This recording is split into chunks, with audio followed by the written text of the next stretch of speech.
A certain king had a beautiful garden, and in the garden stood a tree which bore golden apples.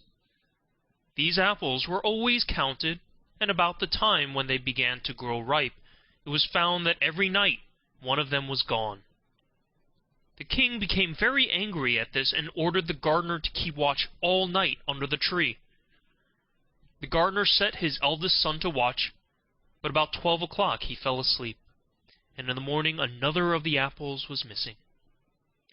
Then the second son was ordered to watch, and at midnight he too fell asleep, and in the morning another apple was gone.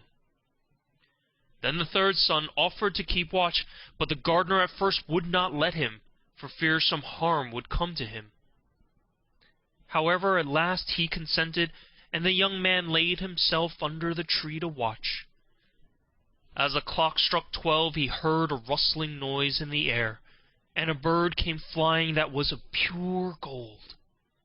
And as it was snapping at one of the apples with its beak, the gardener's son jumped up and shot an arrow at it. But the arrow did the bird no harm, only it dropped a golden feather from its tail, and then flew away. The golden feather was brought to the king in the morning, and all the council was called together. Everyone agreed that it was worth more than all the wealth of the kingdom, but the king said, "One feather is of no use to me. I must have the whole bird." Then the gardener's eldest son set out and thought to find the golden bird very easily. And when he had gone but a little way, he came to a wood, and by the side of the wood he saw a fox sitting. So he took his bow and made ready to shoot at it. Then the fox said, "Do not shoot me, for I will give you good counsel. I know what your business is, and that you want to find the golden bird. You will reach a village in the evening, and when you get there you will see two inns opposite each other, one of which is very pleasant and beautiful to look at. Go not in there, but rest for the night in the other, though it may appear to you to be very poor and mean." But the son thought to himself, "What can such a beast as this know about the matter?" So he shot his arrow at the fox, but he missed it, and it set up its tail above its back and ran into the wood. Then he went his way, and in the evening came to the village where the two inns were.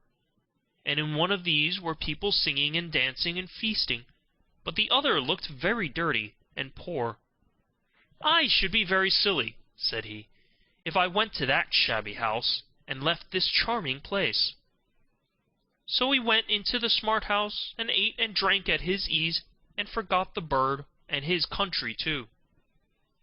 Time passed on, and the eldest son did not come back, and no tidings were heard of him. The second son set out, and the same thing happened to him. He met the fox, who gave him the good advice. But when he came to the two inns, his eldest brother was standing at the window where the merrymaking was, and called to him to come in. He could not withstand the temptation, but went in, and forgot the golden bird and his country in the same manner. Time passed on again, and the youngest son too wished to set out into the wild world, to seek for the golden bird. But his father would not listen to it for a long while, for he was very fond of his son, and was afraid that some ill luck might happen to him also, and prevent his coming back. However, at last it was agreed he should go, for he would not rest at home, and he came to the wood. He met the fox, and heard the same good counsel. But he was thankful to the fox, and did not attempt his life as his brothers had done. So the fox said, "Sit upon my tail, and you will travel faster." So he sat down, and the fox began to run, and away they went over stock and stone so quick that their hair whistled in the wind. When they came to the village, the son followed the fox's counsel, and without looking about him went to the shabby inn, and rested there all night at his ease. In the morning came the fox again, and met him as he was beginning his journey, and said, "Go straight forward till you come to a castle, before which lie a whole troop of soldiers fast asleep and snoring. Take no notice of them, but go into the castle, and pass on and on till you come to a room where the golden bird sits in a wooden cage. Close by it stands a beautiful golden cage, but do not try to take the bird out of the shabby cage and put it in the handsome one, otherwise you will repent it." Then the fox stretched out his tail again, and the young man sat himself down, and away they went over stock and stone till their hair whistled in the wind. Before the castle gate all was as the fox had said, so the son went in and found the chamber where the golden bird hung in a wooden cage, and below stood the golden cage, and the 3 golden apples that had been lost lying close by it. Then thought he to himself, "It will be a very droll thing to bring away such a fine bird in this shabby cage." So he opened the door and took hold of it, and put it in the golden cage.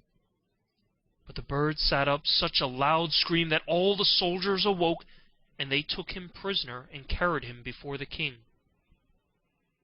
The next morning the court sat to judge him, and when all was heard, it sentenced him to die, unless he could bring the king the golden horse, which could run as swiftly as the wind. And if he did this, he was to have the golden bird given him for his own. So he set out once more on his journey, sighing and in great despair, when on a sudden his friend the fox met him and said, "You see now what has happened on account of you not listening to my counsel. I will still, however, tell you how to find the golden horse, if you will do as I bid you. You must go straight on till you come to the castle where the horse stands in his stall. By his side will lie the groom fast asleep and snoring.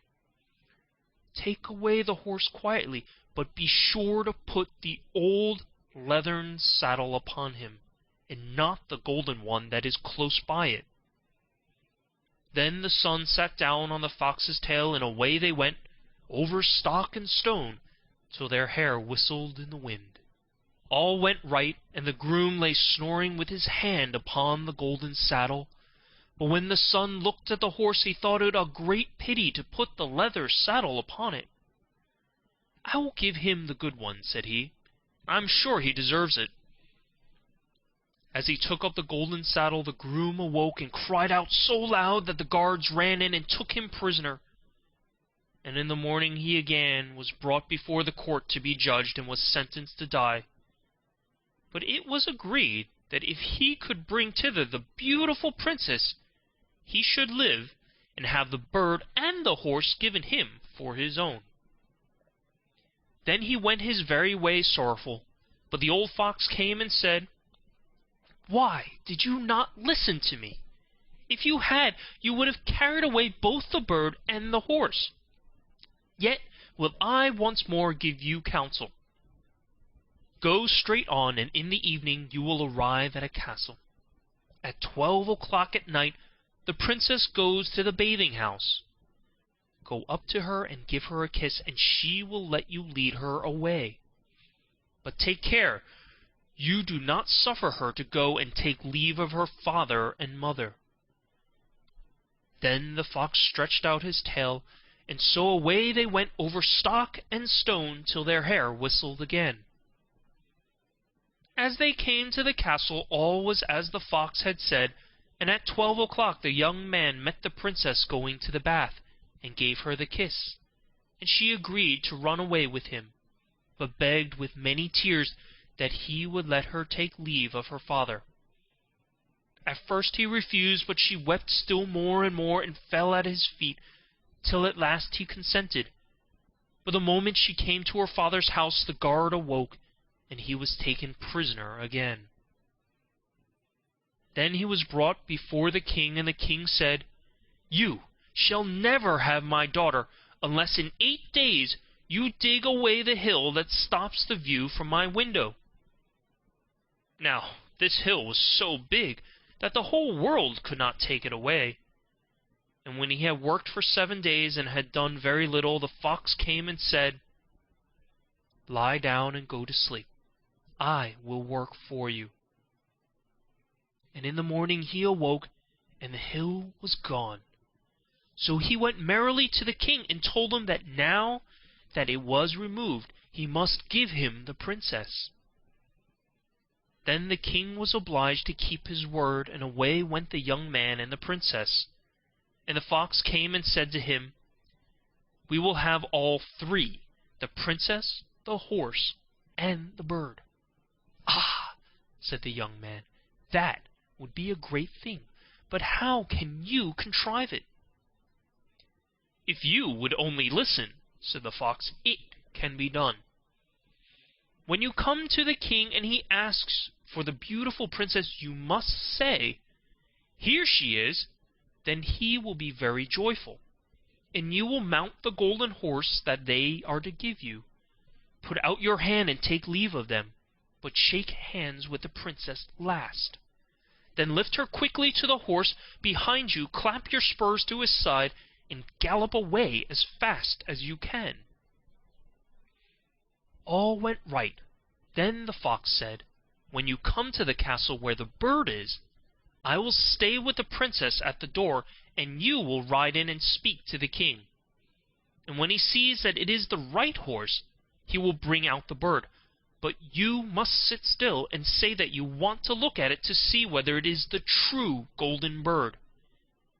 And when you get it in your hand, ride away." This too happened as the fox said. They carried off the bird, and the princess mounted again, and they rode on to a great wood. Then the fox came and said, "Pray kill me, and cut off my head and my feet." But the young man refused to do it, so the fox said, "I will at any rate give you good counsel. Beware of two things: ransom no one from the gallows, and sit down by the side of no river." Then away he went. "Well," thought the young man, "it is no hard matter to keep that advice." He rode on with the princess till at last he came to the village where he had left his two brothers, and there he heard a great noise and uproar. And when he asked what was the matter, the people said, "Two men are going to be hanged." As he came nearer, he saw that the two men were his brothers, who had turned robbers. So he said, "Cannot they in any way be saved?" But the people said no, unless he would bestow all his money upon the rascals, and buy their liberty. Then he did not stay to think about the matter, but paid what was asked, and his brothers were given up, and went on with him towards their home. And as they came to the wood where the fox first met them, it was so cool and pleasant that the two brothers said, "Let us sit down by the side of the river and rest a while to eat and drink." So he said, "Yes," and forgot the fox's counsel, sat down on the side of the river, and while he suspected nothing, they came behind and threw him down the bank, and took the princess, the horse, and the bird, and went home to the king their master, and said, "All this we have won by our labour." Then there was great rejoicing made, but the horse would not eat, the bird would not sing, and the princess wept. The youngest son fell to the bottom of the river's bed. Luckily it was nearly dry, but his bones were almost broken, and the bank was so steep that he could find no way to get out. Then the old fox came once more, and scolded him for not following his advice, otherwise no evil would have befallen him. "Yet," he said, "I cannot leave you here, so lay hold of my tail and hold fast." Then he pulled him out of the river, and said to him as he got upon the bank, "Your brothers have set watch to kill you, if they find you in the kingdom." So he dressed himself as a poor man, and came secretly to the king's court, and was scarcely within the doors when the horse began to eat, and the bird to sing, and the princess left off weeping. Then he came to the king, and told him all his brother's roguery, and they were seized and punished, and he had the princess given to him again, and after the king's death he was heir to his kingdom. A long while after, he went to walk one day in the wood, And the old fox met him, and besought him with tears in his eyes to kill him, and cut off his head and feet. And at last he did so, and in a moment the fox was changed into a man, and turned out to be the brother of the princess, who had been lost a great many years. End of chapter 1.